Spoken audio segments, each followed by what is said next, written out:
All right, here we are, Jimmy, back with another edition of Who You Got podcast. We got a bunch going on. It's a Friday night, college basketball, conference tournaments, college hockey starting, and of course, wouldn't be a complete week without Jimmy giving us who to bet in the UFC. So we'll start right there. Jimmy, who are we locking in on this week? This is a tough card. I'm not going to lie to you. We've talked a lot about the UFC, talked about how I don't like picking it. It can be difficult. However, this card is a really tough one to bet. There's a lot of that shit we don't like, that minus 220, right, plus 145 going on. So it's a tough one, but we're going to talk about a couple of fights because we have to. First, we'll start off with a little bit of UFC news. Alex Pereira vacates the light heavyweight belt, moving to heavyweight. There's some rumors that he's going to try to fight John Jones at the White House. That would be unbelievable if that happened. I mean, John's old. He theoretically should dominate Alex. He's way bigger, but that's some big news. So anyway, that's some rumors coming out. There's a lot of rumors going around. Who's going to fight on this? Who's going to fight on this card? Rumors about Ilia Topuria fighting, maybe Islam Makhachev. It's going to be a wild thing if this happens. It's going to be one for the ages, but that's some big news coming out of it. We're going to start with a fight that I'm excited about. It's a couple of old guys, 37-year-old Drew Dober and 39-year-old Michael Johnson. Talking about Michael Johnson, you recall, Greg, this fight we liked last time that we picked Michael Johnson to win. It wasn't these two, but Michael Johnson was on a card a couple cards ago. Got canceled because of the gambling thing, right? Yep. There was some weird shit that was happening. Obviously, it wasn't on his camp because he's back in the fight.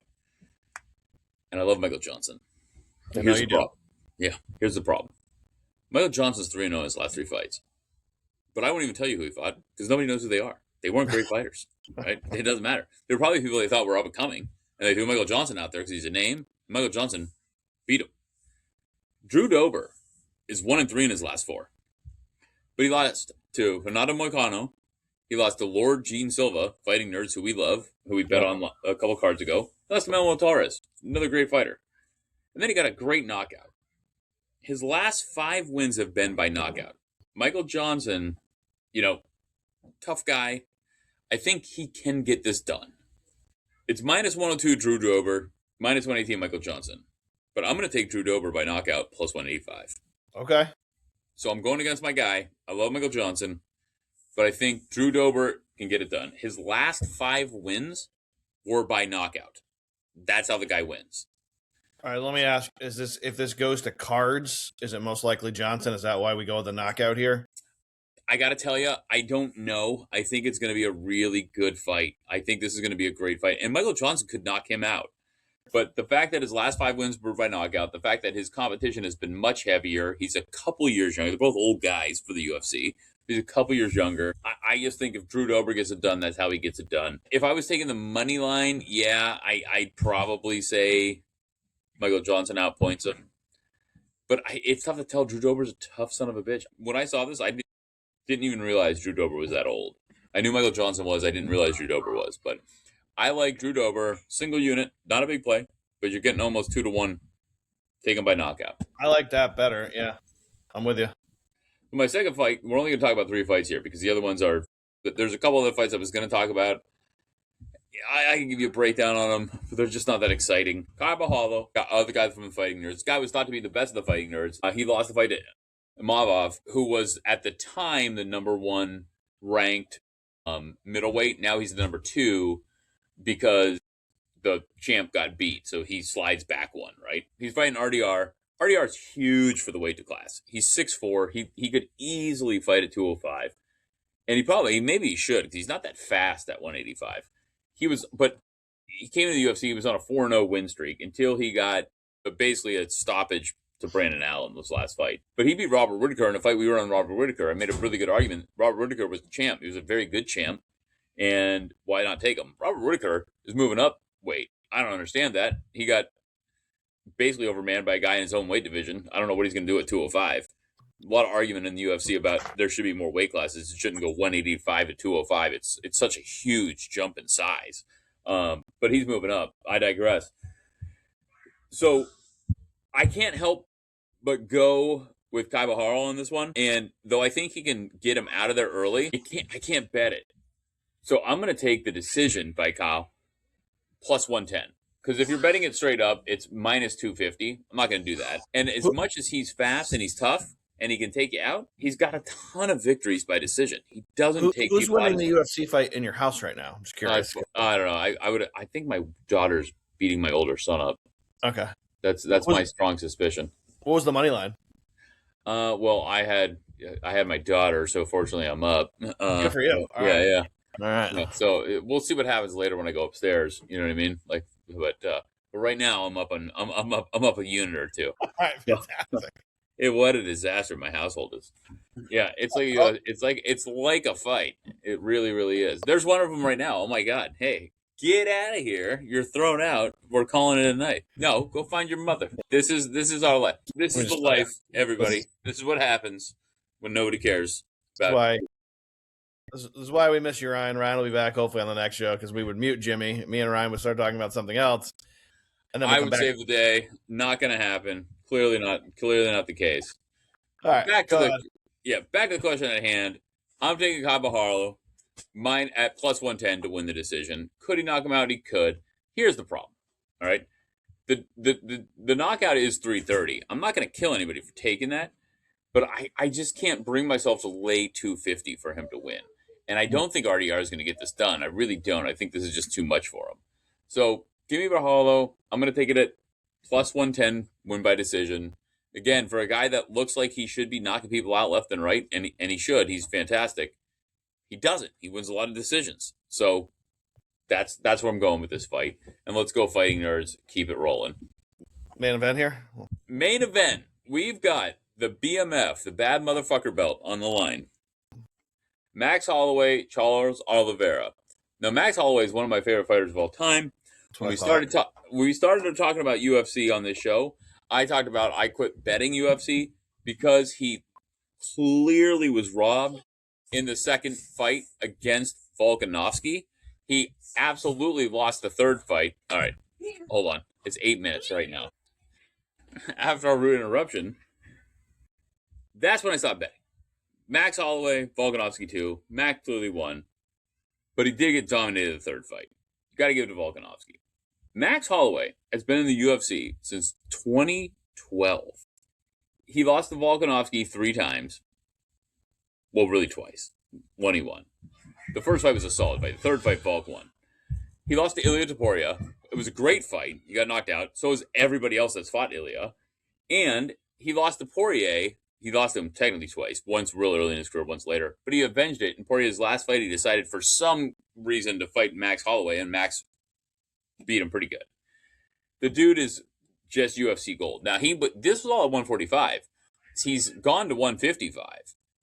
And he's finally really established himself at 155. He's put muscle on. He's moving well. The guy doesn't even strike in training. He doesn't spar. He basically doesn't spar. And he's one of the best boxers in the UFC. Love Max Holloway. Charles Oliveira, very, very rare guy that peaked later in his career. Early in his career, he lost to Anthony Pettis. He lost to Ricardo Lamas. He lost to Paul Felder. One of my favorite podcasts, Believe You Me, with Paul Felder and Michael Bisping. But Paul beat him. These are good fighters, very good fighters, but not championship level fighters. And all of a sudden, after he lost to Felder, he won 11 straight fights, including a bunch of title fights. His last few fights, he lost to Islam, one of the best of all time. He lost to Armin Tsakurian, very great fighter. He lost to Ilia, who everybody loses to Ilia. He beat Gamrot in his last fight. This is going to be a wild, wild contest. I'm torn on what I'm going to do here. But when I tell you this is going to be a fight to watch, this is going to be a fight to watch. I can't wait for this fight. The rest of the card is average at best. This fight's so good that it's worth staying up for. I think what I'm going to do is take Max. I think I'm going to take Max by KO plus 165. I think I'm going to take Max by KO plus 165. I'm going to play this twice. I'm going to take that for a single unit. And I'm going to put 2 units on Max to win minus 220. So I'm sort of because both can hit. Now you're not hedging; you can get them both in, right? But I think that's what happens. I think Max gets him out of there. Charles Oliveira will come forward. He'll come at you, and he'll leave openings. And he can get you. He can sub you. He can knock you out. He can do all the things. But I think Max wins the fight. So I'm going to put 2 units on Max at minus 220. I'm going to put another unit on him to get the KO at plus 165. I think they both hit. I think they both get home in a 5-round fight. Charles is going to come forward too fast. The only time Max was finished was that unbelievable knockout that that Ilia Topuria put on him. The guy's, I mean, he's been subbed before, but that's it. The guy's awesome. Let's go Max Holloway. All right, Max Holloway's a pick in the main event. All right, I'm going to answer a question I got that has to kind of do with the fighting world, kind of. But we talked about it on our show one time about them being athletes. But the question was, to me, was WWE in trouble? And let me just be honest. I don't follow it that closely. I'll watch some of the marquee events every now and again because it went to Peacock and now it's on Netflix. So if I see it and it sucks me in, then yes, I'll give it a watch. But I know what they're saying. There was like no crowd at the Royal Rumble because it was overseas. It was Saudi Arabia, if I'm right. The Hell in a Cell, I don't even know what the hell they call it. This last thing they just did, it looked like it had a crowd when it was back in the United Center. The answer to your question is, if you're asking me my opinion as a novice fan, yeah, I think they are.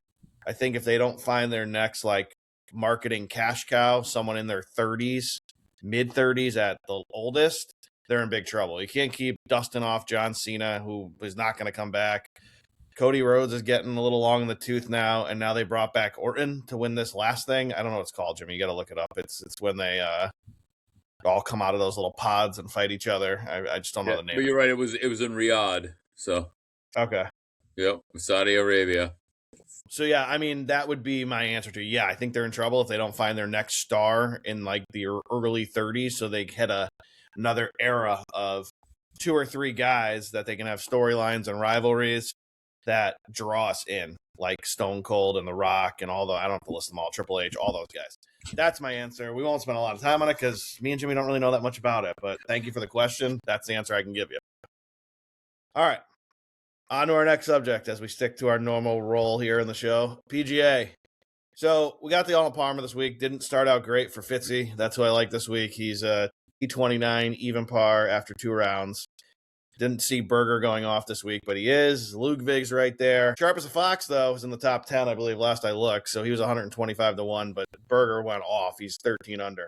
That's not what I care about. What I care about is the non-marquee event going on in Puerto Rico. And if you're not on yet, start tuning in. John Daly, the second edition, first event, amateur, first PGA event. He is 7 under, T7, going into the weekend. So nothing would make me happier than if John Daly the second becomes a thing. You? Oh, it would be fantastic. I mean, he's got to sport a mullet. He's got to run the whole thing back. Yeah. Do you think he just rips Diet Cokes like his dad or no? Yeah, he should rip whiskey. I agree. He's young enough. He can do it. Yeah. The JD, the original, might not have a liver left, so I don't know if he can. Yeah, he's living his best life, though. He is. He really is. He's found a whole new place to park his whatever so he can at the Masters. I'm happy for him. Son's doing well. He's going to sell some merch. He's got a good thing going. Yeah. Look, tune in the podcast, JD. I'd love to have you on for some stories. Come on, hang out. Take us golfing. Yeah, seriously. Well, I don't know if I want to go golfing on that. It'd just be embarrassing for both of us, but it'd be a fun story. All right, the road to the Kentucky Derby continues this weekend. We got 2 races. One Jimmy should know about, but he won't because he lived in the area. But we got the Tampa Bay Derby. It's a big thing at Tampa Bay Downs.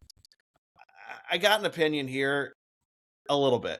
I hate the favorite because the favorite's going to be the number 6.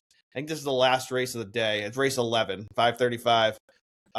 Again, let me just give the free plug here for FanDuel Racing. Again, if you're not in, get in a FanDuel account.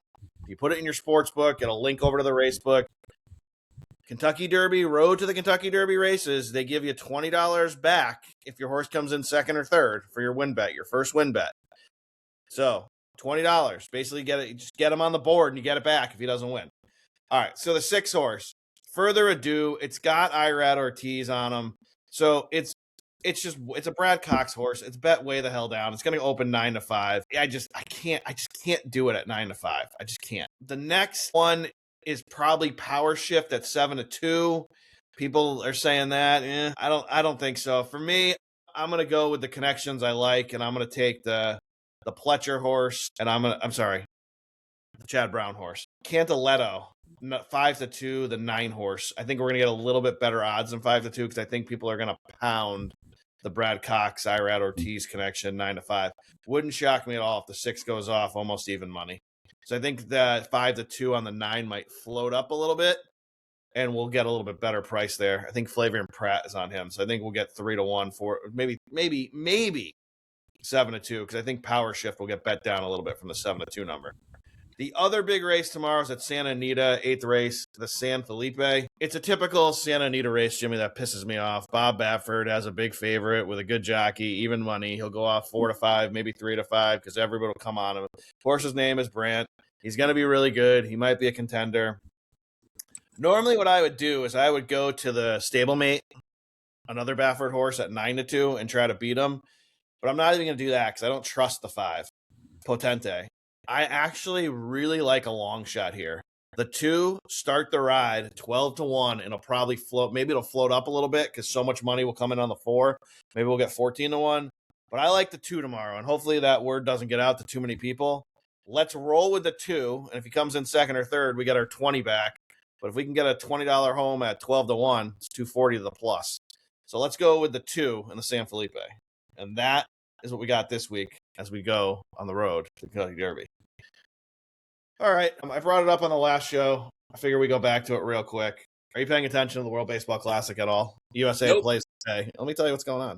They were 9.5 run favorites. That's how intriguing this tournament is. Yeah, 9.5 run favorites, everyone. Like, I mean, are you kidding me? Yeah, I heard them all over the news today. The players like, yeah, we're going to this. We're going to win this. I'm like, oh, give me a fucking break. Well, they put up a 2 spot in the top of the first. Aaron Judge went deep. Congratulations, Yankee fans. I mean, it's just such a terrible event. But Japan, mercy ruled Chinese Taipei. So well done there today. Venezuela gets by the Netherlands. I mean, these games serious. How did Great Britain have a baseball team? Mexico beats Great Britain 8-2. I don't even know how we're playing Brazil. This isn't soccer. It's 2-0. Yeah, that's a score you'd never see in soccer. It's 2-0 USA over Brazil, so we know it's not soccer. Yeah. Beat 24-0 Brazil in the first half if it was soccer. So no interest there. Really nothing on the MLB front for me tonight. You? No, I mean, the worst part about this is it breaks up spring training. So, right. Well, it takes the good players out of spring training. Yeah, right. Who we want to talk about. So, no. Right. Not a lot to talk about here. All right. I don't really have much on the NHL for this show. I don't want to take up too much time with that because we got a lot to get into with college basketball, the NFL, and all that. So let's kind of move on to the NBA. Here we go again. I mean, you said it last show with your Knicks and Denver, and now they're playing each other tonight. Starts in about a half hour. What do you got for me tonight for the NBA? I mean, somebody's got to win. Look, the Knicks played really well against OKC the other night. They had 2 chances. But they didn't win. I know. And at the end of the game, Brunson had a shot, and was it Hart or was it who? Somebody, like, I watched the game. I don't know why I'm drawing a blank. Brunson had a shot at the end of the game. They got the rebound. They had another shot at the end of the game. They couldn't pull it off. They let Chet Holmgren basically look like he was Reggie Miller out there, like just hitting every 3-pointer like all around the court. Now, to get beat by OKC, there's no shame in it. But to get beat, like the way it happened, it felt bad. And I didn't I can't explain it. It just I felt it's because a win slipped away. They were right there. They should have got it. Now, they are currently the 3 seed, but Boston's got Tatum back. He's playing right now as we're recording this. Tatum's back in the game. I don't think Tatum's going to be that huge of a factor this year. I think he's going to, and maybe will. And to be honest with you, as much as I don't like the C's, I'm happy for him. Like I'm not rooting for that to be the case, but it's got to be tough coming back from an injury like this late in the season. But the Knicks they just can't get it done against the teams they have to get it done against. They just get dominated by the teams that they should be competitive against, and it's just not happening. So it doesn't make me feel good. And the same thing, like I'm out on the Nuggets unless they get Aaron Gordon and Peyton Watson back. Like they don't win games they should win. They don't win games they could win. It's tough to watch. So tonight the Knicks and the Nuggets are playing. I hope the Knicks go into Denver and get a win. But one of them has to win. So somebody's getting a win tonight. But yeah, it's been a tough go. I will tell you that OKC they're getting Jalen Williams back, but it does look like their armor's chinked. They don't look like the like the unbeatable team that they were. The question is who's going to beat them, right? Who's going to step up and do it? That's the issue. They don't look unbeatable, but is there a team out there good enough to do it? I'm going to still tell you, and they're now the 3 seed. Let me check the live odds. But I said it when it was 30-1 that you bet the Timberwolves. If anybody, I believe in Anthony What do you Edwards. want? You want the championship? They're 28-1. I take the Timberwolves. If there's somebody that can take them out, I don't think it's going to be San Antonio. I know everybody loves San Antonio. Year early, Wemby's going to be. He is fantastic, but once he learns how to kill him, he's going to be unstoppable. I hear what you're saying, but the Spurs just seem to be that typical bad matchup for a team, and they seem to match up well for some reason with the Thunder. They do, but I think the Thunder is going to turn it up in the playoffs and is going to cook them. I really do. I think if the Spurs and OKC play in the playoffs, it's 4-2 best case scenario for the Spurs. I don't know, man. It's just a bad matchup for some reason. There's these things that happen in sports. There's bad matchups. They say it all the time. Like there's certain teams that have another team's number. Big fights. Yeah. Yeah, and the Spurs just seem like that. If I was OKC or an OKC fan, that would be the one matchup in the bracket I'd be praying does not land on us. Of course, because you saw what's happened throughout the year. But I really believe that they're just a superior team. San Antonio is at least a year early, like Oklahoma City was a couple of years ago. I think you get them to the playoffs, and they'll rip one off. I think Minnesota's been there. I think Anthony Edwards is the best player on either of those teams, and I think there's a chance you could show out. You got to keep in mind the records, though not similar, aren't that far off. It's not like OKC's not the dominant force that we thought they might be and be in single-digit wins, but they haven't fallen apart, but they've shown vulnerability. Let's say that at 8, right? And Minnesota just keeps moving up the chart. Julius Randle's playing great basketball there. DiVincenzo's playing really good basketball. I love Naz Reid. I mean, Jade McDaniels. They've got players. And we're not even talking about Rudy Gobert and afterthought. I think Minnesota, at some point, they're going to take that next step. I think this might be the year. I'd love to tell you it was Denver. You know how much I love Jokic. I love that. Who? All right, I see what you're saying. Who do you like out of the East then, right now, on, where are we, March 6th? Yeah, I don't know how we don't like Detroit. And I'm not sure why they're the third team down the board in the East. I don't know why they're not number 2. I completely agree with if the Celtics were almost odds on last year and they've looked better this year without Tatum and they just got Tatum back, you got to make the Celtics the favorite. I'm comfortable with that. I mean, the Knicks are 4th on the board now. Cavs are moving up the chart. Let's see what they do. Let's see what they continue to do. They've won they're playing good basketball. I don't have any faith in my Knicks. I hate to say it. I want to have faith in them. It breaks my heart. They can't beat good teams. Of course they can. Consistently. Cat fouled out in that game. He's tied for the most disqualifications in the NBA this year. He doesn't play good defense. It's not like he's taking hard fouls. He doesn't play good defense. He takes terrible fouls all the time. So yeah, no, I hope I'm wrong. I pray I'm wrong. I can't wait for the playoffs, but I'm losing faith. I think the Cavs have a legit shot. Harden's all right. So say it's the Pistons. Timberwolves, Pistons. Who do you like? I like the Timberwolves. It's 140-1 right now. If you call that straight, I like it. That's worth a half a unit. 1-2 is worth that. I don't know. They don't have named the finalists, by the way, but I don't see that. They usually have that, but it's not up. Look, I mean, T-Wolves look like they'd be favored if it was them and the Celtics because they are 90-1 to beat the Celtics, and the Celtics are 110-1 to beat them. If that was the matchup, if you called that prediction. I think you're crazy. 7.5-1, the two favorites, OKC over the Celtics. I don't think it's going chalk at all this year. I think we're going to get a little funniness in the NBA.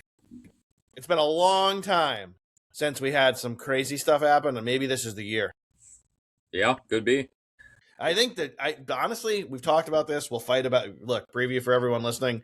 Tune in, I don't know, April 30th or May 1st. We'll be screaming at each other about the two playoffs. The NBA could use it. The NBA could use what the NHL gets every year, and that is some craziness. Now, I know the Pacers made it to the finals, but whatever. And I will say, getting it to a game 7 was intriguing. I'll give the NBA its due last year. I mean, some of the shit that happened in the NBA last year was wild. But if we got like some craziness like you're talking about, where, Jesus, what if it was T-Wolves Magic? Like, that would be something. That would be wild. Okay, here's my dark horse. T-Wolves Sixers. Because Sixers have the talent. Edge comes a great rookie. Tyrese Maxey's fantastic, right? Like they've, and we're not even talking about Embiid, who's, biding his time here. Like, I think the Sixers. 500-1, folks. Jimmy's giving you right now. T-Wolves over the Sixers. 500-1. I'm just saying it could happen. Like but that's the good news. That's why how wide open. And last year, nobody saw Indiana getting there, and people thought OKC because they were that good, but it was still a big deal that OKC finally won one. They've been very good often, and they've never won one. Right? These small market teams never get over the hump, and they did. So let's see what happens in the playoffs. I would like nothing more than to see Knicks beat the Nuggets in the finals. But I don't think either one's getting there. Not that we have a huge listening audience in general, but not that too many are tuning in from Minnesota. But I'll give you one. If I was living in Minnesota right now, what I would do is I'd do the mini double. T-Wolves Wild to both win the championship. 550-1. Because I'm telling you right now, Jimmy thinks the dark horse here that has a real shot is the T-Wolves. I'm telling you, in the NHL, it's 1 and 1A. It's the Wild 1 and the Stars 1A. I think they're the two hottest teams in the NHL right now, and they are nobody the Colorados of the world wanting to see in the Western Conference. I think it's an awesome bet. I think it's an awesome bet. All right, so let's see. Anything crazy coming up this weekend, NBA? I know we got the Knicks Nugs tonight. Anything else this weekend that we got to be paying attention to? I mean, I'm all college basketball all the time. I gotta tell you. Sorry, I don't mean to cut you off, but I popped up on my screen as I was flipping over to the NBA. But for just coming back, not playing huge minutes, Tatum almost is on his way to a triple-double. He's got 12, 9, and 7. I've been watching the game. I don't know if he's got obviously he's not going to have his bounce back yet, but yeah. No, I would look to Sunday. Saturday's a really weak slate. Sunday, you're going to get Celtics, Cavs. Playoff implications there. That is, yeah. Right? Knicks, Lakers. Yeah. You know what? It's a good doubleheader for ABC on a Sunday. Yeah, it is. And the Hornets are all of a sudden Conca-Nipple. Like just hanging them in there. They're making a push to be in a playing game. So that's actually not a terrible game for the night game. The Hornets are worth watching. I've got a buddy, Tim from Charlotte, listens to the show sometimes, that had season tickets, finally gave them up because he's like, I can get them cheaper on StubHub. This is ridiculous. What am I doing with my life? But yeah, Charlotte's finally doing it. They got a good play. I mean, they got some good players there. Look, they've been consistent this year. Like they've been good. I shouldn't say consistent. They've fought. They have fought hard all year. They've got a lot better as of recent. And like I said, Con, if there wasn't a specific player with the last name Flag for the Mavericks, he'd be the Rookie of the Year.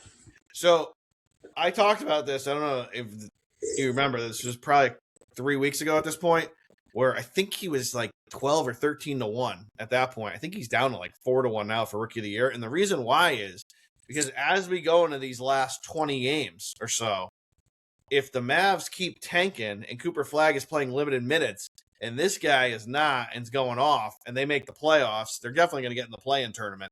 But if they somehow sneak up to the 6th seed, they're only 2.5 back. Is that what it is right now? Yeah, they're 14. Yeah, they're 2.5 from the Sixers. What if how's he not Rookie of the Year? Is he not Rookie of the Year then? Tough argument against it.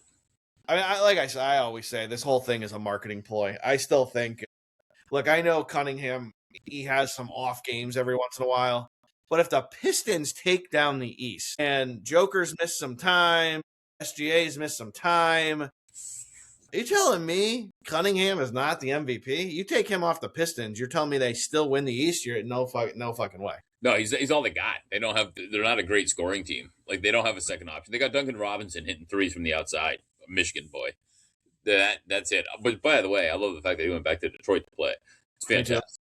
Yeah, that's good. But no, yeah, you're not wrong about that. I think Cade Cunningham has to have serious consideration. I love the fact that even though I root against them because I want the Knicks to win, it's good when Detroit's good. They're a franchise that I like to be involved in the conversation. It makes basketball better. I don't care when Charlotte sucks. They're supposed to suck.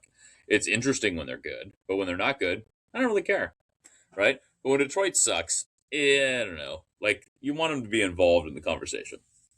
Yeah, I agree. I think there are certain teams, I think, in every sport that it's better when they're good.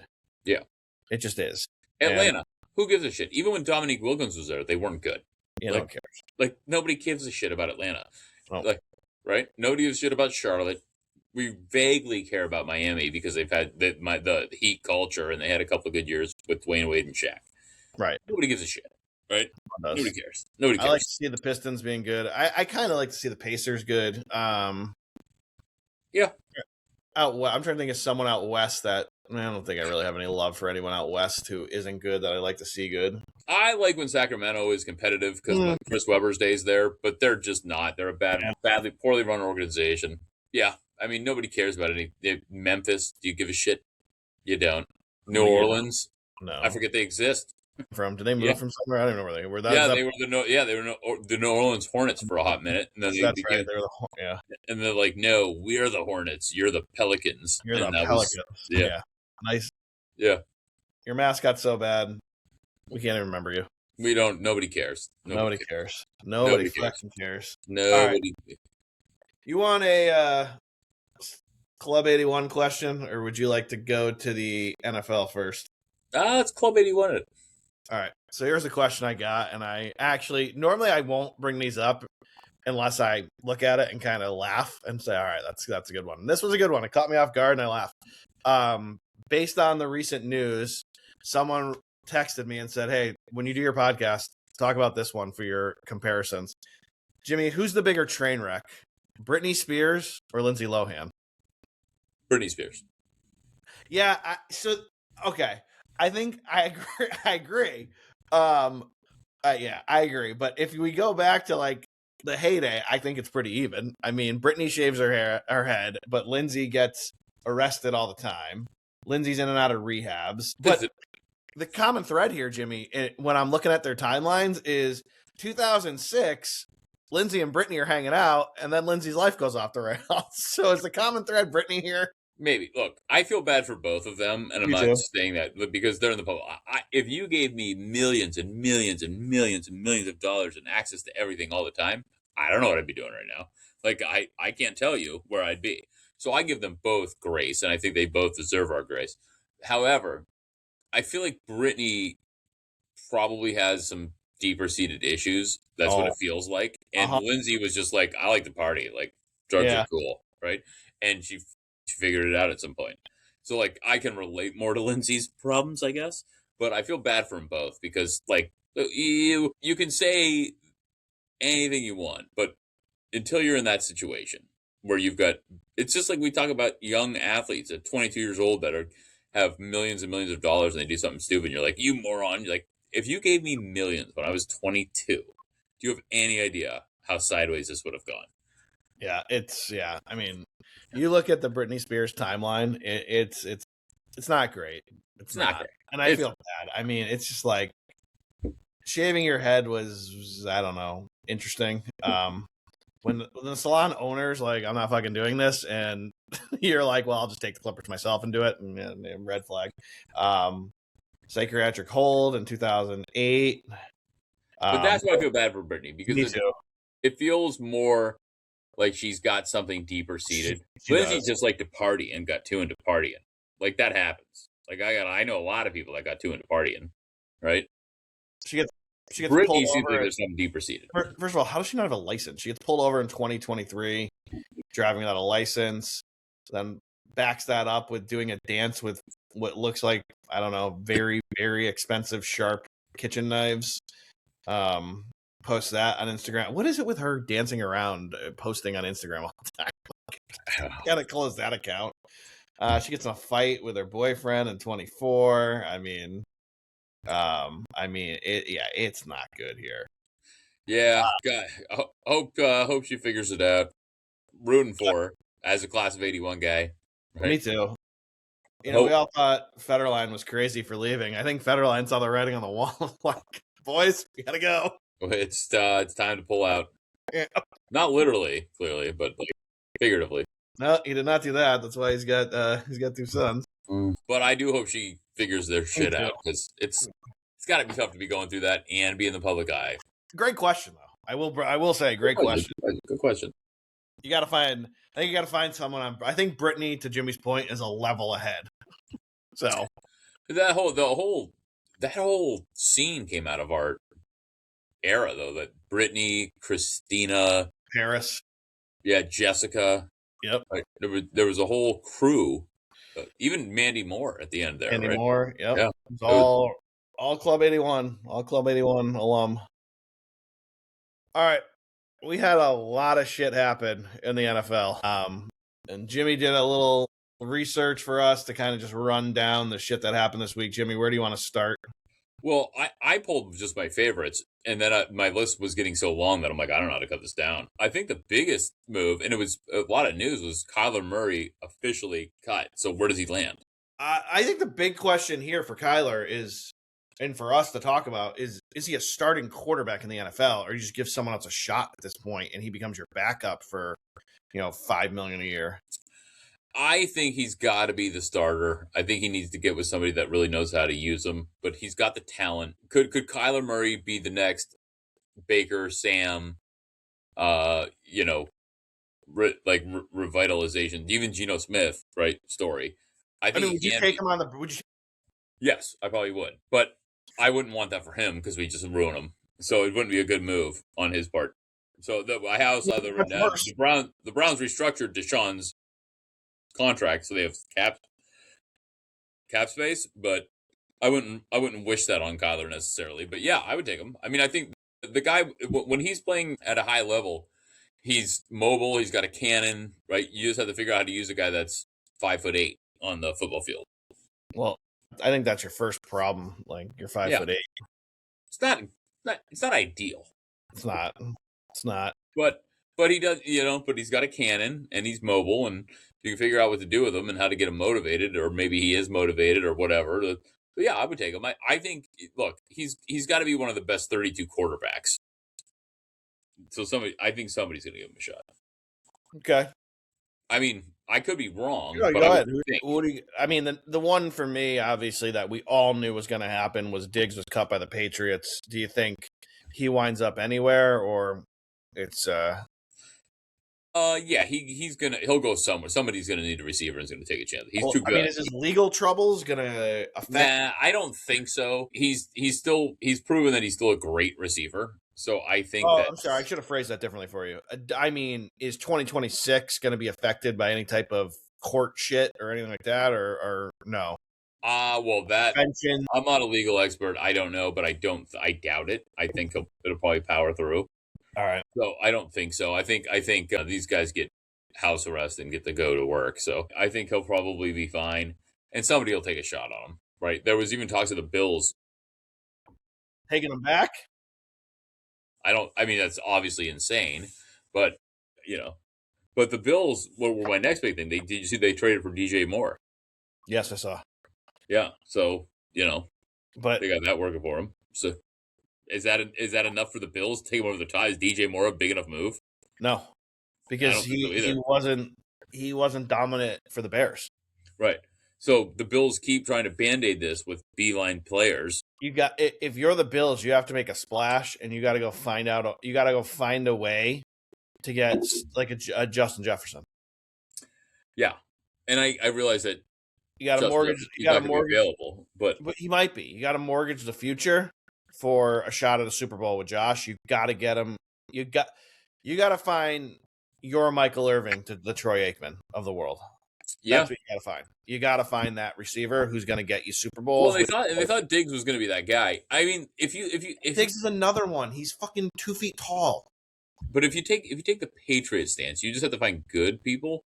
But I Wait, don't know but if DJ Moore is that guy. if we went back, and I know it's hard because Josh comes in the league in 2018, so it's 8 years ago. But let's go back 6 years when Mike Evans was in the prime of his career. He needs a receiver like Mike Evans that can dominate because of his size. Yeah. And that's what he needs to find. And I don't know if the Bills can do it. They can't evaluate talent in the draft. We know that. Yeah, they're terrible at that. Not great.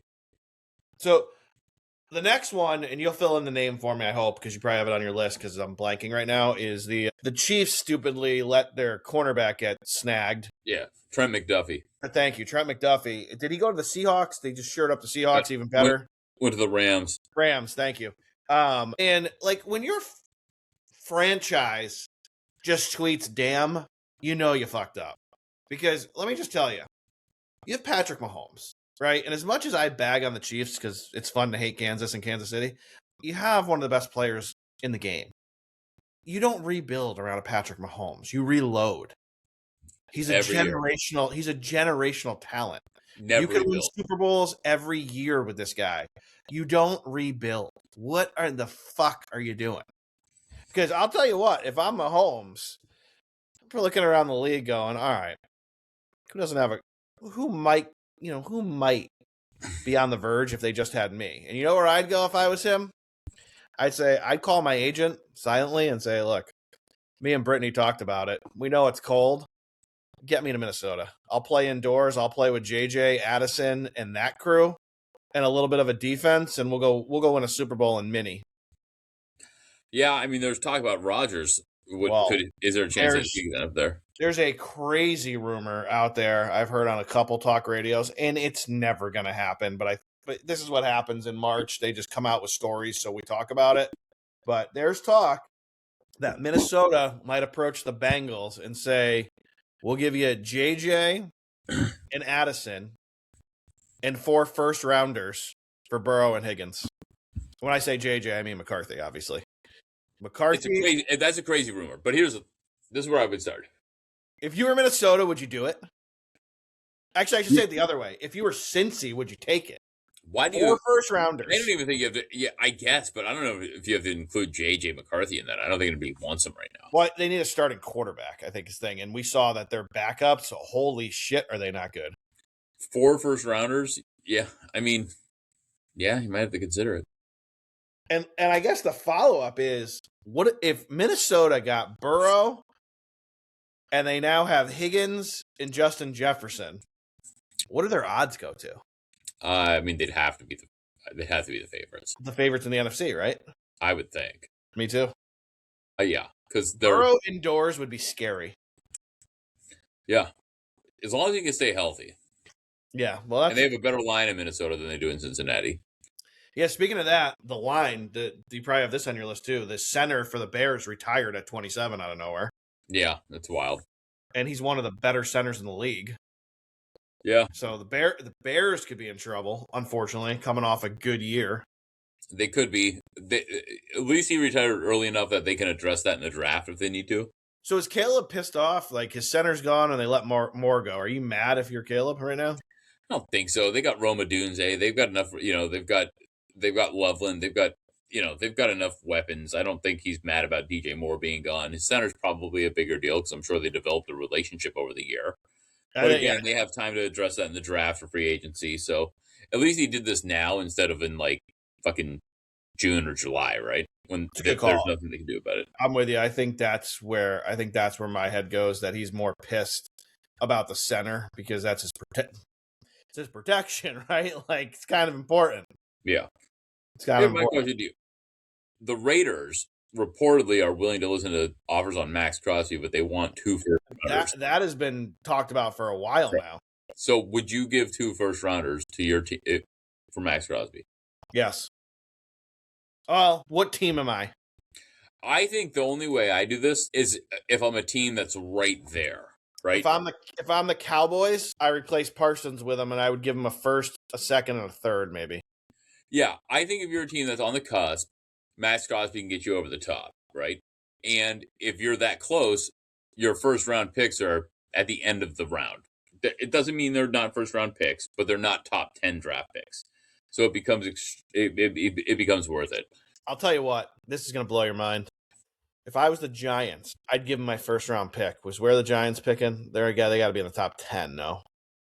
I think they're fifth. Fifth, yeah. If I'm the Giants, maybe I don't think I'm giving you 2, but maybe I give you my first and we swap seconds or something like that. Look, nobody gives a shit about this, but if I'm the Browns, Max Crosby paired up with my guy. Well, the problem with the Browns is you already have like an unbelievable front four. Yeah, it's true. But can you imagine? I wouldn't even need to upgrade. I was just thinking you got Carter, and now you give him a running mate with Crosby, and now the Giants become with Harbaugh. The Giants become scary. Yeah, you're not wrong. Speaking of the Giants, people that let go. The smallest story here, which I say for Ryan, but he's not here. Tommy Cutlets, he signs with the Pets. Congratulations, Ryan. I'll tell you what. I mean, we're going to talk about the NFL all year because it's the king, right? I don't hate anyone who wants to put a little money right now, put a ticket in hand on the Giants to win the East. Got no problem with it. Could happen. If Jackson Dart continues to play well, look, there's a lot of conversation, and Giants aren't going to do it because they've got Tyrone Tracy, Scatterwood, they really coming back. A lot of conversation about where Love's going to go in this draft, right? How high does he go? Where does he go? What happens with that? There was talk about, like, do the Giants need him? Jeremiah Love, running back, Notre Dame. A lot of talk about it around here. Seems like it'd be crazy. Giants right now to win that division. I'll tell you what. Don't love the Eagles. But that's the only real competition there. Don't love the Cowboys that much. Cowboys are plus 255. Yeah. Not in love with the Commanders. I think the Giants have a lot of pieces. It's all going to come down to when does Scattenbo get back, when does Neighbors get back. Yeah, I think, and I would argue, yes. These guys are already week 1, Jimmy. I don't hate them 7-1. It's worth a shot. I mean, shit, we saw a lot of funny shit last year where, I mean, on this show, to Jimmy's credit, when we talked about the West, he told you he didn't hate Seattle. I think they were 550 to start the year. They win the West. They were the long shot. And then I also didn't hate Arizona, and boy, was I wrong. So yeah, we both liked Arizona. And then Jimmy also told you about the Steelers, and they were right there. So, I mean, I don't hate them. A lot of these odds are funny, but we'll get into the odds on a different show because there's a lot of other shit, free agency. I'm going to throw some at you, and I'm just curious what you think and where you think they'll go. First guy, free agency, I think it's spot on. He's the number one out there right now that people are going to be going after, and that's Malik Willis. He has showed us a ton when he stepped in at quarterback. He had some huge games this year and stepping in. He's had some huge games over the last couple of years, and he was terrible in his rookie season. And it's another reclamation story. Like, he just wasn't quite ready. And he came in for Jordan Love last year, came in for Jordan Love this year, and he looked great. And maybe his value is overrated now. Maybe he won't, but he's a formidable NFL quarterback. He's proven that. I'm happy for the guy. He's a starting quarterback in this league. He's a starting quarterback. And he looked like in his first year in Tennessee that there was no way. That's why they drafted Will Levis and traded him, right? Yep. And look what's happened. It's a great example of how you don't necessarily come in ready, but you can be developed. And I'm happy for him. Would not hate him in Pittsburgh. You? Wouldn't hate him there. You know, there's a lot of talk about where he might land. You know, the Jets have talked about it. I think Pittsburgh's probably the place for him.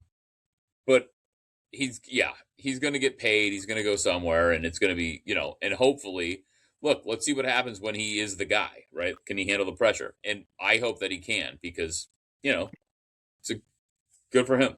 The second one is, again, no surprise here. It's Kenneth Walker. You win Super Bowl MVP. You're an absolute beast of a running back out there, and they let you go. To me, I think this is a mistake. I really do. I think he's probably going to wind up with the Commanders. That's my guess here. I can't believe Seattle's letting him go. I really can't. Yeah, I mean, he's not void of injury. Charbonnet is hurt, right? Like, Charbonnet's hurt. Maybe they think they get somebody in the draft. I don't know. But, yeah, I wouldn't. I mean, he should be hero in Seattle, and you want to keep him around Yeah, because of who he is, right? he's gone. Yeah, yeah. What about Wow. Travis Etienne? No longer a Jag. Jacksonville not interested. 27 years old, but he had a bad season in 24, but he was serviceable this year. He actually played good ball. Yeah, there was talk about him maybe going to the Chiefs. I don't know where he's going to land. I think he lands Chiefs or Titans. Yeah, it could happen. I don't know if you saw David Montgomery. This is my big one.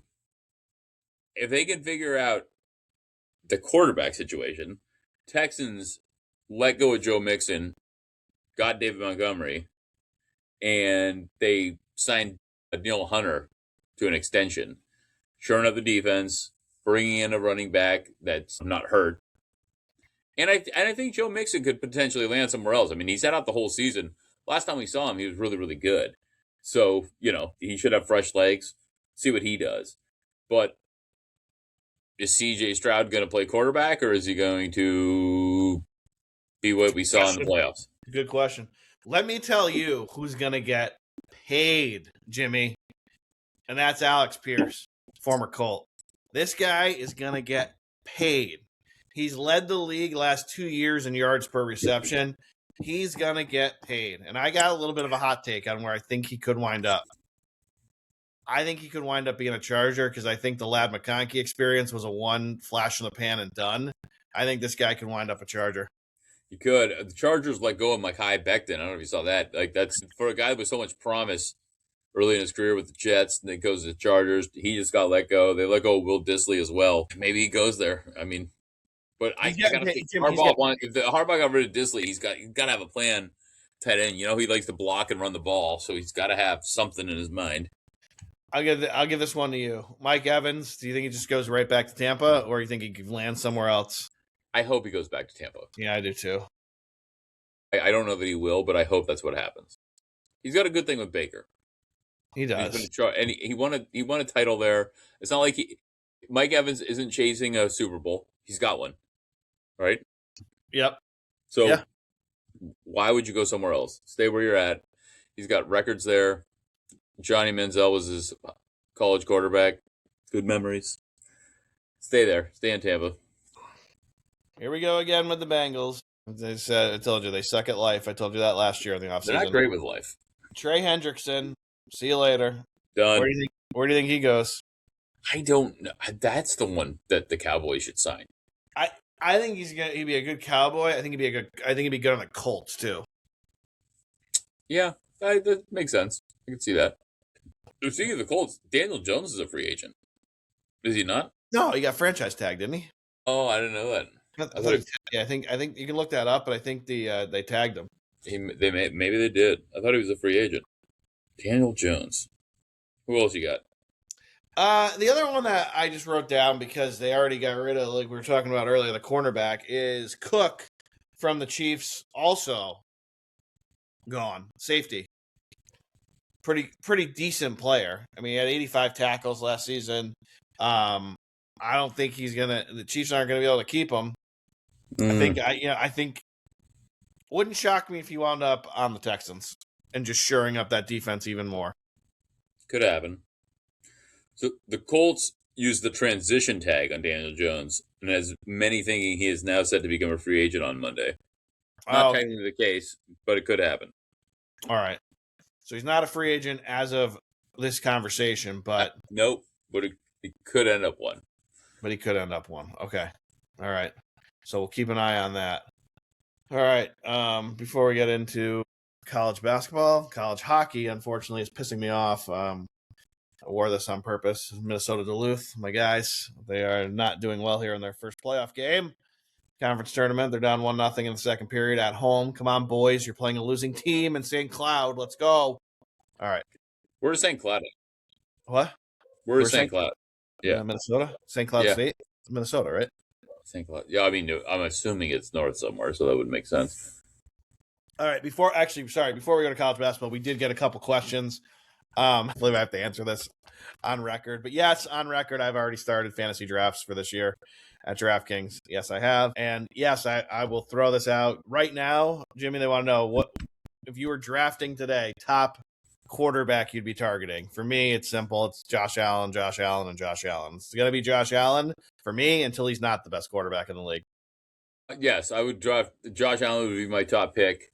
My second pick this year would be Lamar Jackson. I think he's new coach, gonna figure it out. Something's gonna happen there. I think everybody knows who my second would be. Do you want to just say it for me, Jimmy? Joe Burrow. Yeah, correct. Running back. Look, I'm going right back to the well. I'll just go right. Look, I'm going to go 1 and 1A. Bijan Robinson, because I think they didn't know how the fuck to use him, and maybe the new coaching staff will, and actually use him more. And then after that, I'll go right back to JT. Okay, I don't hate it. I'm not going to do it, but Christian McCaffrey had a bounce back season, right? 107. Look good. He's 100 years old. He's 100 years old. I'm not saying I would take him. I'm just saying he had a bounce back season. Fuck him. Saquon could come back again. He's another You're one. You're right about Bijan. I'm going to go Bijan number 1 because I think Stefanski is going to figure it out. And I think Genty. By the way, Aaron Gordon starting this game, back for the Nuggets. Oh, good. I feel good about my Knicks. Genty too for me. I think Genty will have a good sophomore season. I think he'll figure it out. I don't know. I don't know. He's just too good. He's too good of an athlete. He's got to show me something in the pros first, though. He's got to show me that he can do it on this level. He's running behind a shitty line and a fucking terrible play calling. Yeah, but they haven't upgraded a line, right? Well, I think I think he'll have a better year. I think they'll do something in the draft. I think he'll have a better year. It's my opinion. And I think you'll get value on him now. And then the wide receiver for me. Look, I will keep going to the well with Jamar Chase if Joe Burrow, hoping Joe Burrow stays healthy. Because when Burrow's healthy, forget about it. It's Jamar Chase. I like JSN. He's proven he is just dominant. I mean, Sam Darnold's throwing the ball, and he was the best receiver in the league. But for me, it's Jamar Chase if Burrow's healthy. Yeah, I'm done with this isn't a knock on you, so don't take it personally. You said it doesn't matter who's throwing JJ the ball. Turns out it does. If JJ's throwing the ball, it's not going to work out that well. Sam Darnold you were dead right about that. But you can't draft Justin Jefferson unless we know who his quarterback is. So I'm with you on Jamar Chase. I think that's got to be your top pick. Look, I didn't say JJ. I said JSN. But I will. No, I know you did. No, I know you did. But last year, your thing was JJ, right? Well, I think that's because, in fairness, nobody understood how good Sam Darnold actually is at throwing a football. Is that fair? It's absolutely fair. But in your defense, I'm not trying to give you defense here. You said it before the season, so you didn't know either. No, and you said it doesn't matter. He's that good. And then after the season, you said, see, doesn't matter. And then he became great. And so, to your point, you're right. J.J. McCarthy, God, I hope he turns out to be good. But until we can trust him, you can't draft Justin Jefferson again. But not that high, right? I'm going to tell you right now, Jefferson is still being drafted 12th overall. He's still receiver number 5 on the board. Who's ahead of him? Chase, JSN? Puka, Chase, JSN, Amaron, CD, JJ, and then Drake London. Drake London's going ahead of him? No, Drake London's right behind him. Right behind him, okay. And then for running backs, it's Bijan, Gibbs, McCaffrey, Taylor, Cook. Good news for me is A-Chain and Cook are rated 10th and 11th overall, not just running back, like overall in fantasy, and I will have both of them in their keeper league. So fantastic. I'm happy about that. Man, I'm already excited about fantasy football. Fantasy football is not bad. I'm going to be honest with you. It's not a bad thing. You know what? In honor of our show, I just entered another fantasy football draft. Look at you. The early bird. I'll let you know what I'm drafting once this one fills. I decided this year I can't do it. Even best ball, I just can't. I can't do fantasy baseball. I'd rather play daily. Love daily fantasy baseball. It's great. I can't do season long anymore. Even best ball, I just can't. Very few can, Greg. Very few can. But I can draft from now until September, whatever, for football. All right. That was the NFL stuff. Let's move on. College hoops. Here we go. Conference tournaments are going on. Bracketology, the whole thing. Let me bring up the scoreboard because for some reason it just closed on me. Men's college basketball. Oh, look at the Johnnies playing Seton Hall. A little 9 p.m. tipper, Jimmy, for you out there in Jersey. Yeah, I hope Seton Hall gets into the tournament this year. I know they're. I don't, because I need you to bet them if they do. I know, I can't. Excuse me. I'll need you to bet the Johnnies for me. Yeah, if Seton Hall and the Johnnies are playing each other in the tournament, we'll be driving to Pennsylvania. That's true. It's a good point. Won't be able to bet it. I wish we recorded yesterday. We couldn't. We had some stuff. We couldn't do it. But I told you, Jimmy, what did I tell you? We were on here Monday, and what did I tell you couldn't play with? What can you play with, Jimmy? I told you not to play with fire. Did I tell you that? It was one of my biggest plays ever. Not ever, but one of my biggest plays in a while. I had UIC today to take out Murray State, and boy, did they smack them around. They went from getting two to giving two before tip-off. They were up 20-something at one point. They were up 50-32 at the half. They put Murray State right in their place, 92-79 winners. Thank you, UIC. Appreciate you. There you go. Put Jimmy's people right to bed. Right out. Directly out. One and done for Jimmy in that conference tournament. I'm glad we weren't recording last night because I got to watch Michigan eke out a win. It was a tough game. Oh, me too. I watched that game. That was that to me again is why, unfortunately, they're behind Duke now by over a point in KenPom because they you got to beat that team by 20. Got to send a message. But look, it was a game on the road. Iowa's a good team. They're not a bad team, Jimmy. But even at the end of the game, though I should have been nervous, I was never nervous. I'm like, they're going to win this send a message. You do. Here's my problem. In KenPom, they're 2, but in the poll, they're still behind Arizona, which is ridiculous. You want to put Duke over them? They lost head-to-head to Duke. You want to put Duke over them? Fine. I can't argue it. I can't make an argument there. They lost head-to-head. It was a good game. 5-point. If they didn't get blown out, you want to put Duke ahead of them? Fine. How is Arizona? How is Michigan a 3? Yeah, look, I'm with you. Michigan is by far, to me, the second best team. I think they're the best team in the country because I just think they're deeper than Duke. And I think that will come into play in the tournament. But I, for the life of me, can't figure out how they have Arizona ahead of Michigan in the polls. It makes no sense whatsoever. I've said it on the show, and I'll say it every time we go down this rabbit hole with Jimmy, who looks at them. I don't look at the polls. The only thing I look at is KenPom. Yeah, which is the only thing you should look at. But you look at the polls because this does decide the seeding in the tournament, and it definitely doesn't. You don't think? No, they go by KenPom. Well, that's good news. The only thing I can't figure out with Lenardi is why he thinks UConn is not a 2 or 3 seed. Yeah. It's the only thing I can't. And we'll get to Lenardi in a minute. We'll go through bracketology. But this weekend, as we close out the final Saturday of the season, and again, remember, there are conference tournaments going on, so make sure you know what you're betting when you look at the games this weekend. It could be a conference tournament game. Make sure you know that because it could be at a neutral site, and there's regular season games. Once we clear Sunday, anything you bet is now a postseason game. There's no more regular season after Sunday. So we got Houston, Oklahoma State. Not a lot of interest for me here. I'm sure you don't have much either. Virginia Tech at Virginia. Virginia is going to be 11.5-point favorite. I like this game just because I think Virginia's got to put the hammer down here. 13th in the country right now based on the rankings. What does KenPom have them, Jimmy? Who are we talking about? For VTech, where's KenPom got them? Oh, my God. Way down the line. Yeah, 19th. No, Virginia's 19th, not VTech. That's what I mean. Virginia's 13th in the poll and 19th there. That's what I meant. Virginia's 11.5-point favorites. I think Virginia's got to put the hammer down, keep showing that they're a top team. Huge game for Missouri, I think, here. Missouri, 1.5-point favorites. Arkansas coming to town. You got to pick here? I'm shocked that Missouri's a favorite.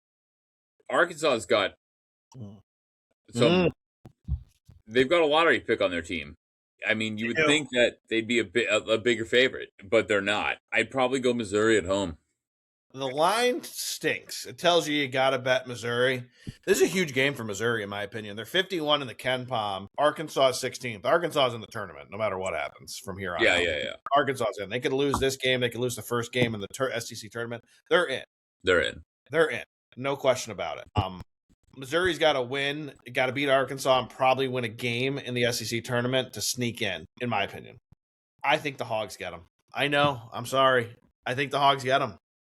I don't know why, because normally Arkansas always lets us down when we think they're going to win. But I think I'm going to go Hogging tomorrow at noon. Look, it's such a close line that it's not a hot take, right? Like, you could be right. I don't hate you for it. I'd like to see Missouri win it. I just think Arkansas, since last year, it's not even like normally college basketball teams, there's not a lot of carryover. They reinvent themselves. But this is Arkansas. They win some games and you're like, holy shit, they're awesome. And they lose some games, you're like, what just fucking happened? What just fucking happened? How did they lose this game? So I don't trust them at all. So you could be right, you could be wrong.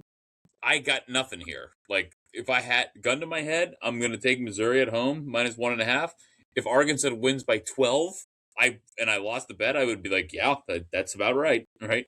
That's how they play. That I don't know what we're going to get. No, that's a good point. UConn, do you know the line of this game? Because if not, I'm going to ask you to guess it. UConn 8.5, I think. All right, so you already know it. So UConn is 27-3. What does it tell you that they're only favored by 8.5 going to an 11-19 team? Means they shouldn't be the 4 seed. Right, exactly. That's what it fucking means. I'm not going to bet this game for many reasons. I'll be intrigued to watch it. I hope they get picked off again tomorrow. But what I do know is Marquette will probably keep it close. I might look at a first half number and see if maybe bet Marquette. But here's the funny part here. If you wanted to go to this game tomorrow, what do you think the cheapest ticket is to get in the building? $1.25. $7. Oh my god. Is Marquette in that Wisconsin? That's Wisconsin, Milwaukee. Yeah. They have given up on that Marquette basketball team this year. You can get in the building for $7. Well, maybe some people from Connecticut will get a flight. They might. They're that passionate about their Huskies. Louisville, Miami. Louisville has kind of fallen here over the last month or so. Miami has surged. Miami's 24-6, and they're quietly having a great season, and people aren't noticing. They're solidly in the tournament. Miami is a 1.5 point favorite. I love them at home. I think every week Louisville gets overvalued in these numbers. 100%. Like Miami at home. To your point, nobody's talking about Miami, including us. But 1.5 at home, they're both ACC teams. They're playing a similar schedule. They have a better record, and they're at home.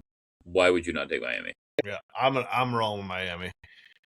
Tennessee at home, 3.5 to Vandy. I'm done with Tennessee. Vandy, give me Vandy. Yeah, I love Tennessee here. I think Tennessee runs them out of the building. I'm done with Tennessee. I don't think they get it done. Okay, here's a big one. For me, love how this line is only 5.5. Florida's giving 5.5 on the road, Rupp Arena to Kentucky. Give me my Cats. I think they upset Florida tomorrow. Here's the problem. I can't figure out who your Cats are. Mm-hmm. That's my issue. Like, I want to bet with you. They beat Vanderbilt at home. They did. They beat South Carolina on the road. They gave Florida everything they wanted in Florida. I mean, it's just a tough. I'll roll with you. I'm taking the 5.5's a lot of points. I like them at home. Yeah, 5.5's a lot of points. I'll roll with you, but I can't figure out who they are.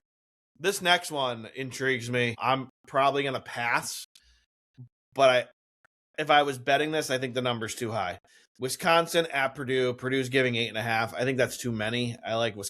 I would bet Wisconsin the points. I would definitely take Wisconsin. They've shown they're gritty. They've had some bad losses, but they did beat one of two Michigan's losses is to Wisconsin. They're a tough team. Purdue doesn't show me anything that tells me they're completely dominant. 8.5 is too many. Give me Wisconsin.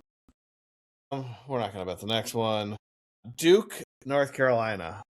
Duke one of North Carolina's players has just been officially rolled out for the season. One of their best players. Yes, I know. That's why this line is 17.5. Right, but it's still 17.5. And it's 17.5. I'll still take North Carolina. Yeah, I'm looking right now to get the latest update to see if there's anybody else out or if it's just the one. What time is the game? This game is 6:30 as always. Traditional tip for them. Yep. Yeah, they got a few out. Wilson's out for the season now. So he's done. Yeah, you're right. I don't know if the unknown here, right? It's just like, what do you do? Their best player is out. Yeah, I don't know. I would still bet North Carolina if it's too many points. 17 and I'd a half. probably avoid the game. I probably won't bet it, to be clear. But if I was going to bet it, I'm not going to lay 17 and a half. I don't care. In a rivalry game? Yeah, I'm with you. So the next one, another rivalry game. And look, we'll talk about this in a minute because I'm going to bring something up.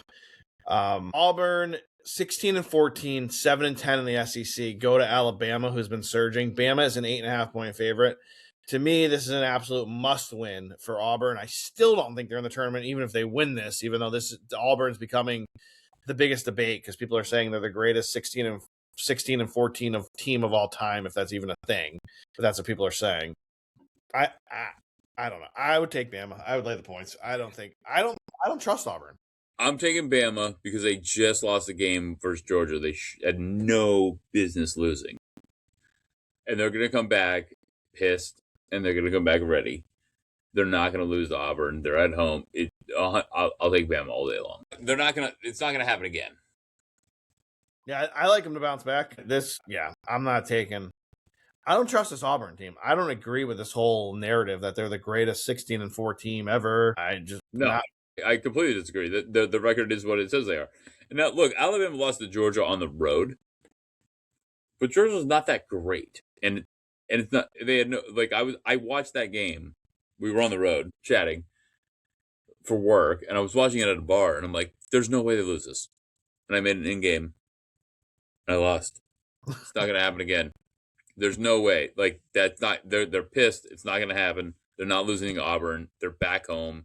Lay the points. Take Alabama. All right. Here's your trap line of the day tomorrow. BYU at home giving 1.5 to Texas Tech. Give me BYU. Look, Texas Tech, I was hard on early in the season. I said they don't win any tough games. And then all of a sudden, and I was right, they didn't. And then all of a sudden, they were winning all the tough games. And then they said, hey, TCU, you can beat us. Yeah. Go ahead. Kick our ass. Kick our ass. Hey, not only can you kick our ass, you can do it in our home arena. We're at home. We don't care. Give us a beating in front of our home fans. Unfucking believable. I can't believe that happened. So I'm going to avoid this game, to be clear. But if I was taking a side, I'd be on Greg's side. On paper, Jimmy, BYU has the best player in this game. True, 100%. But Texas Tech should be the much better team. But it's at BYU.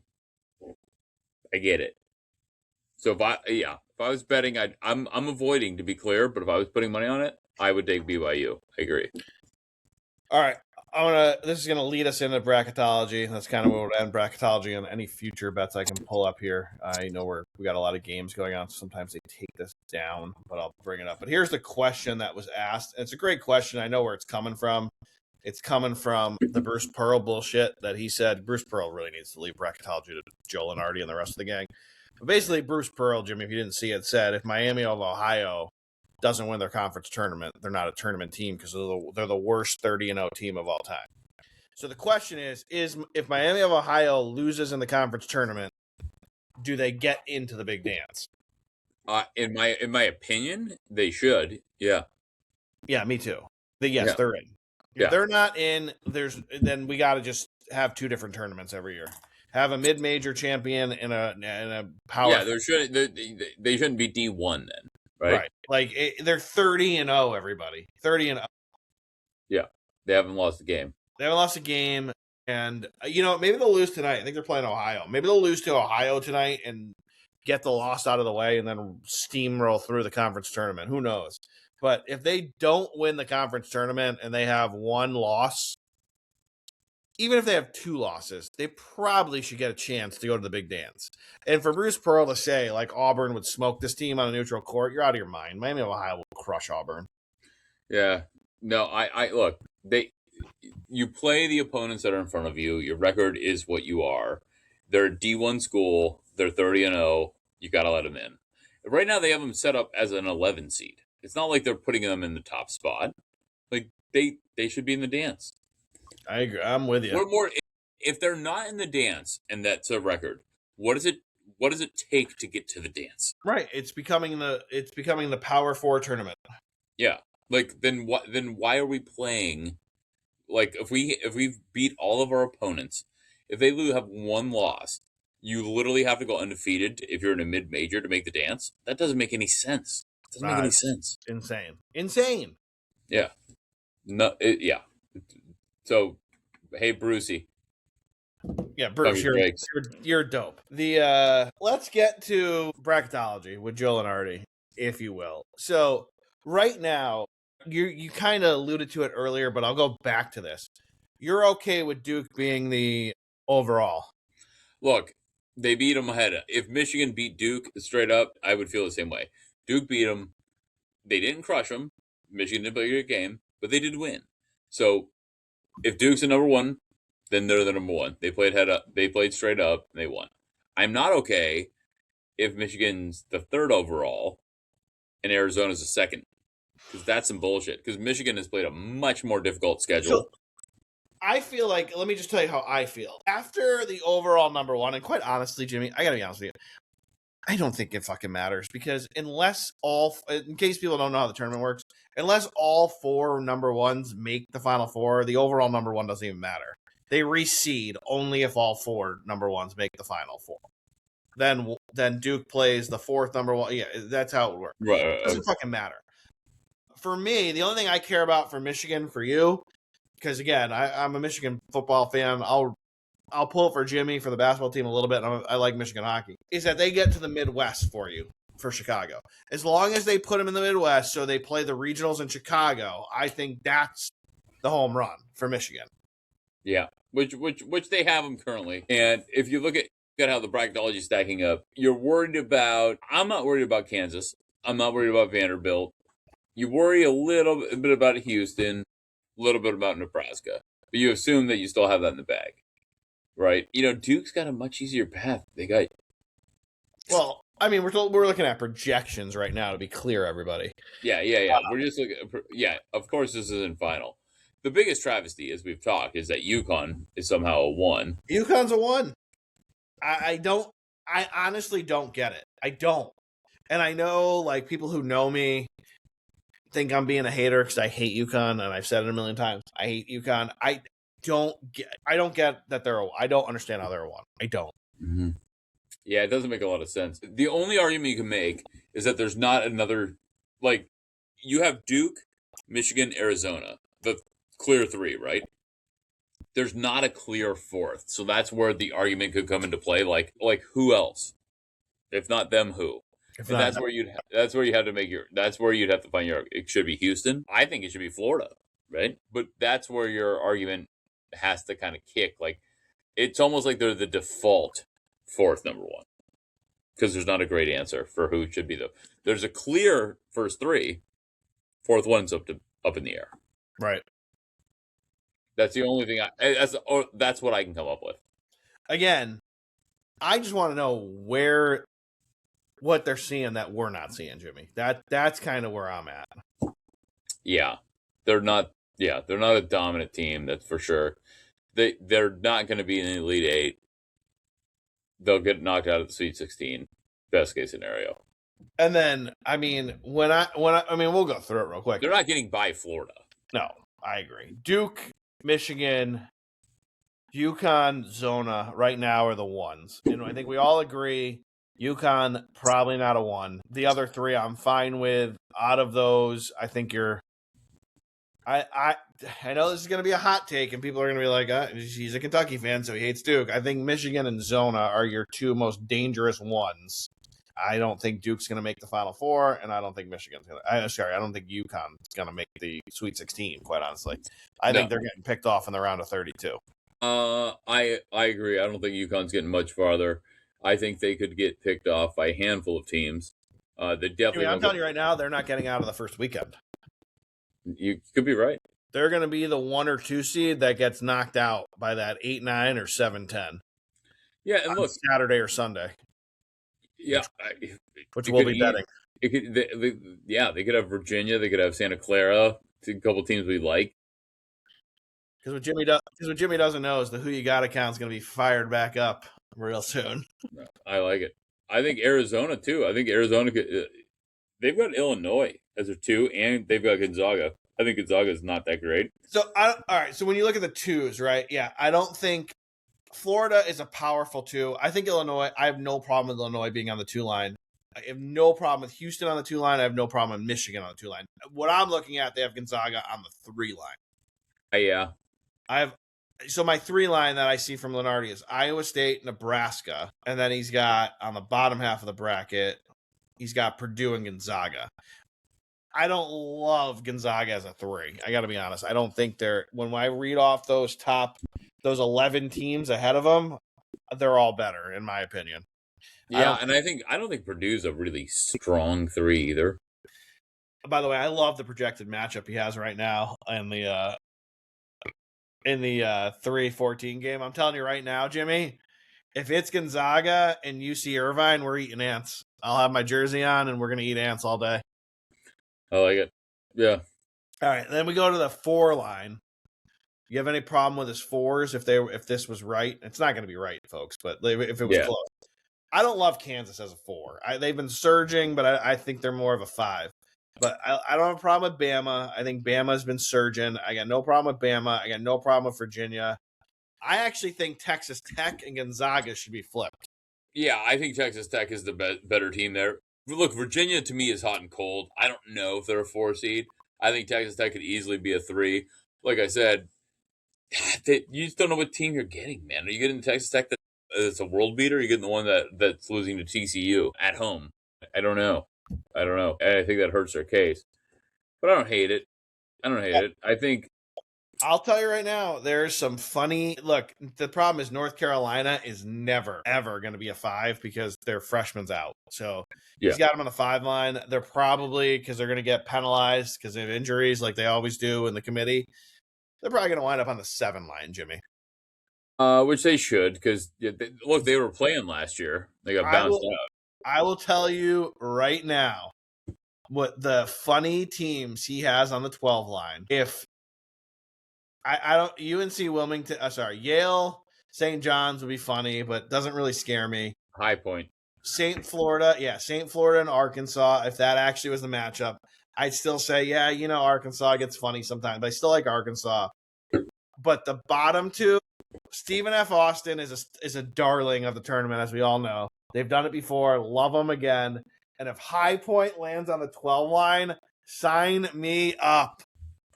Yeah, I agree. I think High Point can get it done. I like St. Louis as an 8 seed. You've been talking about them. Very, very good. Very good team. Where does he have? I'm just curious. We're scrolling through because he's going to have him projected as the winner. Where does he have Miami? 11.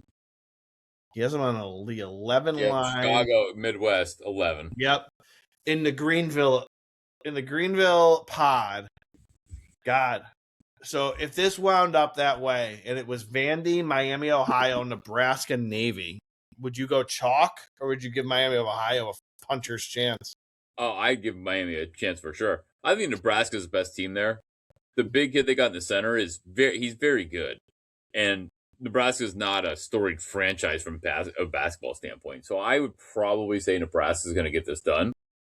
But why not take a shot on Miami of Ohio? I don't believe in Vanderbilt. I'm not betting Navy. So it comes down to Miami of Ohio or Nebraska. And Miami of Ohio, all they do is win. It's just pretty rude, your Navy comment. So, I'm telling you. These guys, keep us safe. You don't have to be rude about it. Hey, they do. If I want to fight a battle, I'm taking Navy. If I want to win a basketball game, I'm taking Miami of Ohio. Who the hell am I thinking of? Who's the Miami of Ohio guy who hit the buzzer beater who went to the pros? I have no idea. The greatest Miami of Ohio player of all time. He's on one of the shows, one of the post game shows or whatever pre-game shows. I'm gonna look it up right now. Post game, pre-game, I don't know. While I look it up right now, gun to your head, you have to make a pick. St. John's on the 5 line, dangerous, I think. Kentucky on the 6 line, extremely dangerous from what I'm reading. Who goes farther? I would go Kentucky. Look, St. John's is a better coach. We all agree with that. Patino. I know you love your guy. We do. But I like Patino. But they don't have the talent, man. Like saying the Johnnies just don't have the talent this year. Ejiofor's still there. He's playing great. I just don't think they have it. I want it to be St. John's. All right. I'm going to stop Kentucky. You. Thank you for filling while I looked up. Shame on me for not knowing the greatest Miami, Ohio player of all time. I'll tell you who I was thinking of. Ryan has made it for the end of the show. Welcome in, Ryan. We are discussing greatest Miami of Ohio players of all time, and I am falling on my sword saying I cannot believe I don't know the greatest player of all time. Jimmy, who I was referencing was Wally Szczerbiak. Wally. All right. But do you know the greatest player to go through Miami of Ohio? And I'm very mad at myself for not knowing this. I thought it was Wally. Ron Harper. Huh.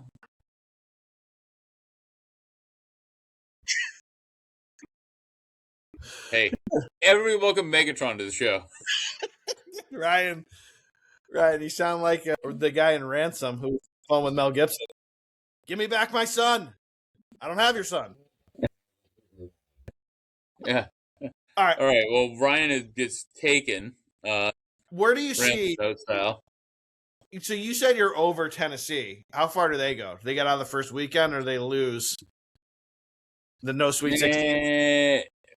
Best case scenario, they get out of the first weekend. They get slashed in the Sweet 16. Best case scenario. All right. Give me right now. Bring up DraftKings future. Best odds value pick to make the Final Four. Best odds value pick to make the Final Four. Yeah, look at the odds for the Final Four. What's your best value pick? Oh my goodness! Well, this is gonna be a whole thing. All right, let's go. All right, getting there. I'll give you 2. All right. So while you're looking, my 2 is Iowa State plus 425, and then down the board a little bit more. I don't hate Alabama 16-1. All right. I'm going to give you. I can't believe I'm saying it because I just saw him got beat. First pick's going to be Illinois 320 because. Ladies and gentlemen, how to hijack a podcast 101. Yeah. All right. Thank God you let him in. I had to. I want to know Ryan's Final Four as of right now. But go ahead, Jimmy. Give me your Illinois plus 320. They're the number 1 offensive team in the land. They could get hot. I don't see why they couldn't make the Final Four. Okay. I don't hate that at all. I'm going to give you Kansas, though we hate them because they have theoretically the number 1 draft pick in the right. So could they make a run at plus 750? I would have thought your second pick would have been Michigan State 10-1. That was where I thought you were going to go. No, I don't think they're that good this year. I really don't. I think they're done. I think they're a good team. They got a great coach, but they're done. I would go Kansas. And then if I had to drop to give you a long shot, as much as I've talked shit on them, it's Kentucky 25-1, Jimmy. I'm going Texas Tech at 28-1. I don't like them. Yeah, I don't. I think they're overrated. But they're rated high, and at 28-1, that seems like a home run value play. I'll give you that. And if you want to just throw a dart, I'll take Miami, Florida 80-1. All right. Where's Miami, Ohio? 150-1. This team hasn't lost a game all year. They're 150-1. Yeah, not into the tournament the other day, like theoretically on ESPN, and people were just like laughing, like this was so ridiculous, so terrible. Yeah, oh yeah. Well, if by terrible you mean like you sound like Optimus Prime, then yes. It sounds like you've seen Jimmy probably hasn't because he's not a movie guy, but Ryan, you've seen Ransom, right? Yeah. You sound like when Gary Sinise was calling Mel Gibson.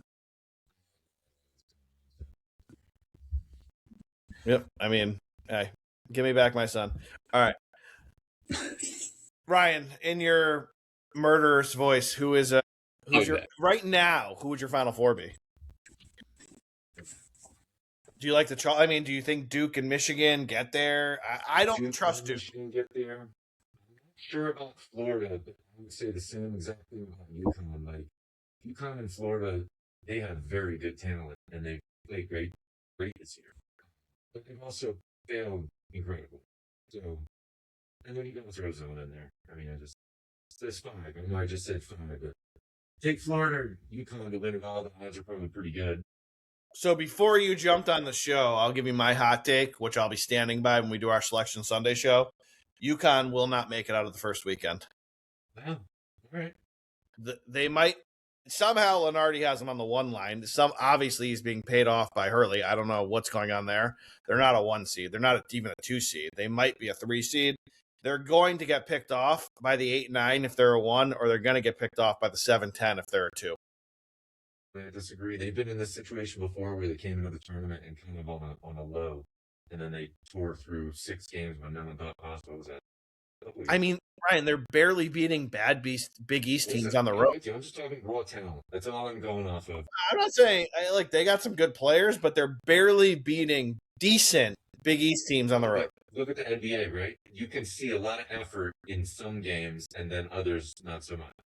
You're right, but that's what makes the NCAA tournament so hard. It's That's a one and done. Because one and done. done. Cannot take a day off in the NCAA tournament, or you're out. Agreed. And that's why I think UConn they're too inconsistent. I say this all the time. You got to see the matchups. I can't wait till the brackets finally come out. I can't believe we're only a week, almost a little over a week away. But you got to see the matchups. But to me, I don't agree. I think UConn doesn't get out of the first round. Jimmy Ryan just put UConn in the Final Four. I don't see. I said the 2 teams to watch because Florida, I think, is probably going to get seeded that way.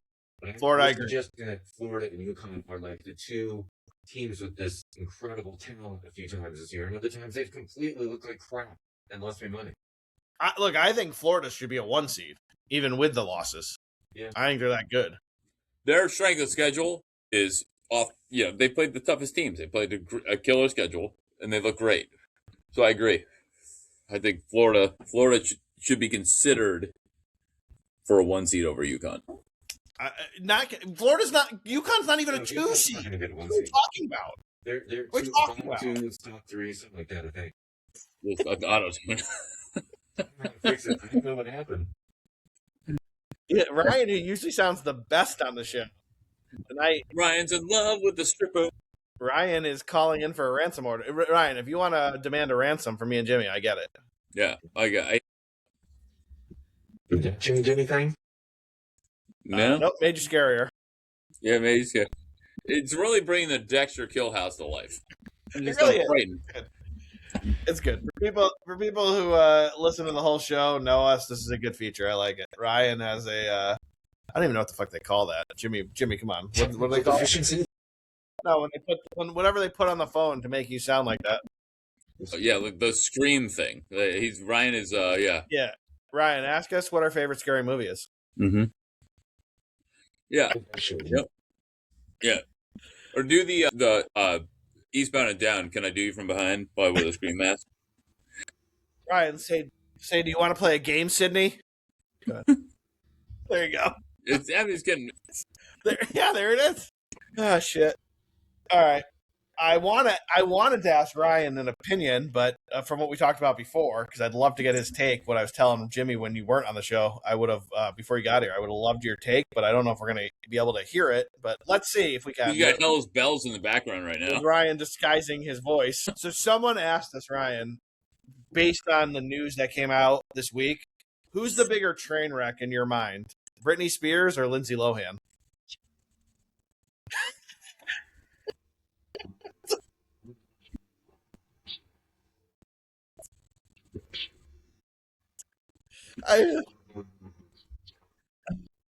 Look, Ryan, I love you to death. You gotta fuck off. between Jimmy's kids coming downstairs, and we're gonna edit that out, and Ryan putting on whatever that voice. I mean, it has been one hell of a show. Jimmy, tell them where they can find us. Thanks for joining us through this just exciting and roller coaster ride of emotions. You can find us, Who You Got 33, on X. You can also email us at whoyougot33@gmail.com. We appreciate your questions. Keep them coming. Pop culture, Club 81, whatever you got, bring them. We'll talk about them. We'll have a little fun. Greg? Yeah, look, it's March Madness. It's the best time of the year for me. I love it. We're going to be back Monday. We're going to give you some conference tournaments, the big conference tournaments, who we like. We're going to break them down. Then we're going to be back midweek to give you a little update on how those tournaments are going. Then you got to tune in or download whatever for our Selection Sunday show. We're going to do that for you. Then we're going to come back that Wednesday instead of Thursday and give you how we feel about our brackets. And we're going to do multiple shows throughout the tournament like we did last year to give you all our best bets and how those brackets are going. Mine usually explodes after Thursday, but we'll see how we do this year. Can't wait to talk to you Monday. Have a great weekend, everybody. Let's cash some tickets. Let's make some money.